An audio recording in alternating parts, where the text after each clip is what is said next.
Tech support scams. I was going to say, I'm glad one of us decided to cut the nonsense on that. So tell me, Robin, what are they?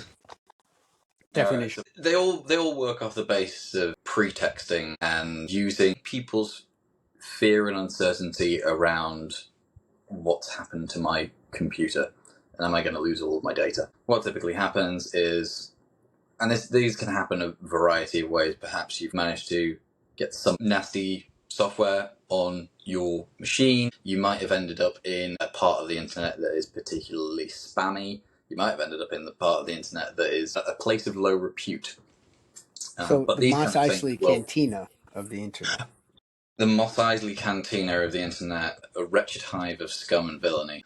A lot of these times it'll be a pop-up warning. You know, there's various flavors of this, right?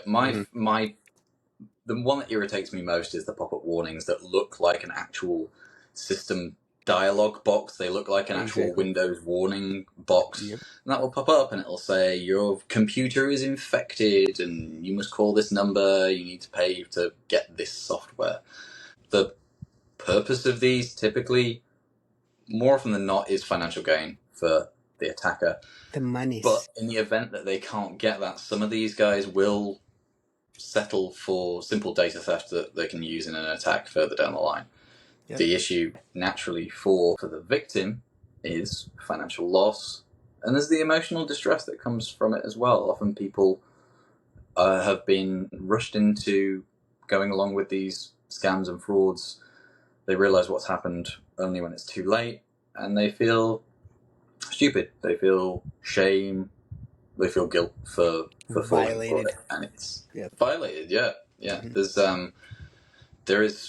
There's evidence actually to suggest that a lot of victims of these kinds of scams actually do feel very similar to assault victims.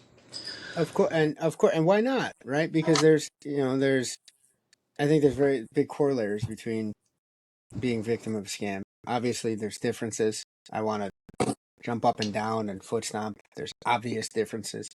But in terms of, somebody impining on your autonomy and then getting one over on you, and on top of that, potentially having a financial or data adverse effect on your life, that's terrifying. That's awful. And especially, as we'll get into down the line here on the plan, who gets targeted? Yeah,